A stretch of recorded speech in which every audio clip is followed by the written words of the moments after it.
Assalamualaikum sahabat. Kali ini kita akan membahas kisah sahabat Nabi, yaitu Khalifah Umar bin Khattab radhiyallahu anhu. Nama lengkap beliau adalah Umar bin Khattab bin Naufal bin Abdi Uzza.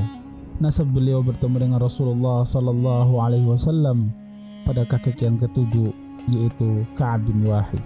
Ia lahir pada tahun 583, yaitu 13 tahun setelah tahun gajah.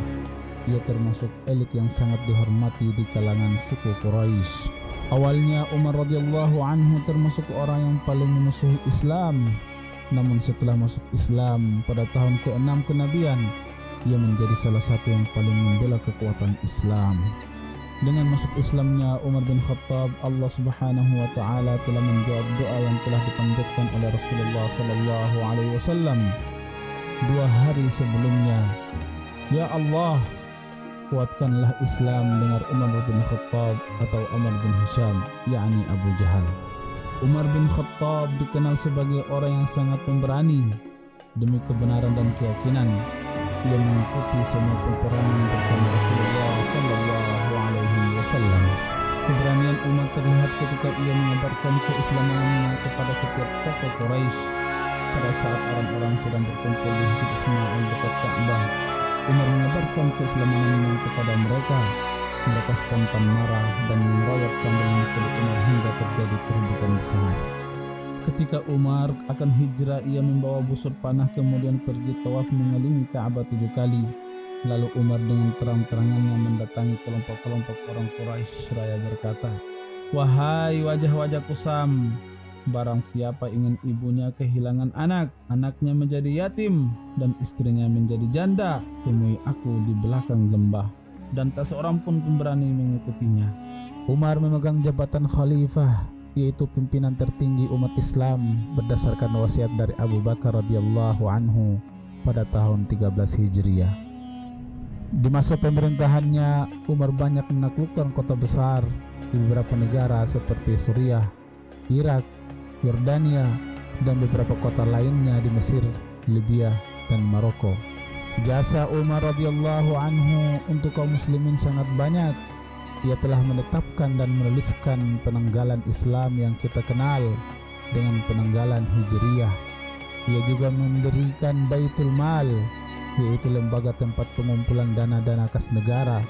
Umar juga membangun kota-kota besar seperti Kufah, Basrah, Jazirah, Syam, dan mengangkat para hakim di sana serta melengkapinya dengan kantor-kantor administrasi. Seperti biasanya, Umar radhiyallahu anhu keluar malam untuk melihat keadaan rakyatnya di tengah perjalanan. Ia mendengar suara seorang wanita yang melantunkan bait syair kerinduan kepada suaminya yang bertugas di jihad di jalan Allah Subhanahu wa taala. Lalu ia bergegas pulang dan meminta pendapat putrinya Hafsah radhiyallahu anha, seberapa lama seorang wanita sanggup menahan kerinduan terhadap suaminya. Setelah mendapat jawaban dari Hafsah putrinya, ia segera menulis surat kepada para panglima yang bertugas di medan perang untuk memulangkan para pasukan mujahidin ke rumahnya setelah bertugas selama 4 bulan. Umar bin Khattab radhiyallahu anhu meninggal pada tahun 23 Hijriah. Ketika hendak memimpin sholat subuh, ia ditikam oleh seorang budak Majusi dari Persia yang merasa diperlakukan tidak adil dan dendam dengan Umar bin Khattab. Ia bernama Abu Lu'lu'ah. Menjelang ajalnya tiba, Umar radhiyallahu anhu berkata, "Ketahuilah, aku ingin keluar dari dunia ini dengan timbangan yang seimbang, tidak terlalu memberatkanku dan tidak terlalu meringankanku. Andaikan aku memiliki emas sebesar bumi, niscaya akan aku pakai sebagai tebusan keringanan perjalanan yang akan kuhadapi. Adapun persoalan khalifah, kuperintahkan agar dimusyawarahkan oleh Utsman bin Affan, Ali bin Abi Thalib, Zubair bin Awam, Abdurrahman bin Auf, Sa'ad bin Abi Waqqas, dan Talha bin Ubaidillah, yang pada akhirnya mengerucut dengan terpilihnya Utsman bin Affan radhiyallahu ta'ala anhu. Umar juga memerintahkan putranya Abdullah untuk memeriksa hutang-hutangnya dan berpesan, kalau kekayaan harta keluarga Umar cukup untuk membayarnya, maka bayarlah dari harta mereka. namun bila tidak mencukupi, maka mintalah dari Bani Adi. Kalau masih tidak mencukupi, maka mintalah dari orang-orang Quraisy. Umar berpesan, pergilah menemui Ummul Mukminin Aisyah radhiyallahu anha dan katakan meminta izin untuk dikebumikan bersama dua sahabatnya.